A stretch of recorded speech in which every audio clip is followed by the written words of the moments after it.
A new report by the Standing Committee on the Status of Women is examining the relationship between resource development and the rise in violence against Indigenous women and girls. This is a result of the calls for justice from the National Inquiry into Missing and Murdered Indigenous Women and Girls. Now, our reporter Danielle Paradis spoke to 3 Indigenous women about these man camps and what they would like to see done. She joins us now. Danielle, thanks so much for joining us here. First off, can you just explain and tell us, what did the women you talked to have to say about this report? Yeah, so I spoke with 3 women. Some had lived experience in working in sex work, and one is an academic, Pam Palmater. And all 3 of them raised different issues depending on what their perspective was.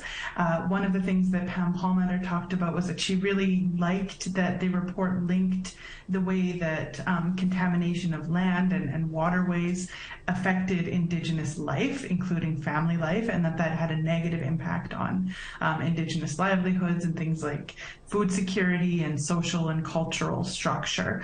One of the things that she said that she didn't like was that there tends to be in these sorts of reports a desire for the RCMP to play a bigger role.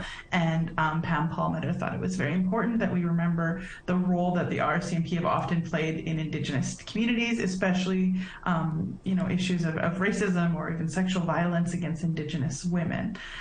Danielle talked about the need for training. She really wants to see education for camp workers, similar to other safety training that they take.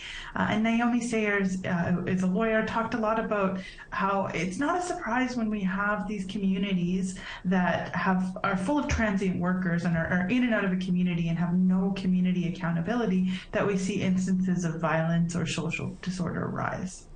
Well, Danielle, this seems like a very complex issue. What is currently being done to keep track of any reports of violence? So right now, and that was one of the recommendations out of the report, was that we have a better job of the government doing tracking. Of course, the government can't force the private companies to do tracking, but they can certainly compel through policy or through agreements.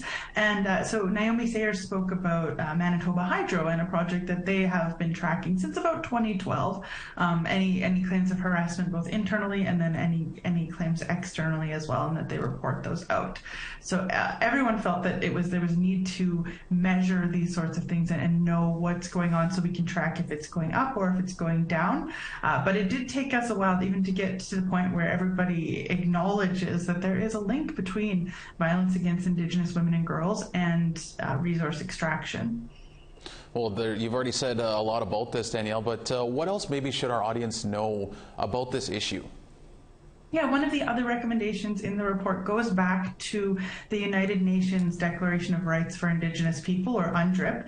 Among other principles, UNDRIP recognizes Indigenous peoples' rights to determine and develop priorities and strategies for the development or use of lands or territories or other resources. And it also really makes it clear that adequate compensation is important and that consent is important. So, of course, because we're talking about violence against women and girls, you can see how consent and that notion of consent and making sure that we have rights and the right of refusal even is so crucial for the safety of Indigenous women.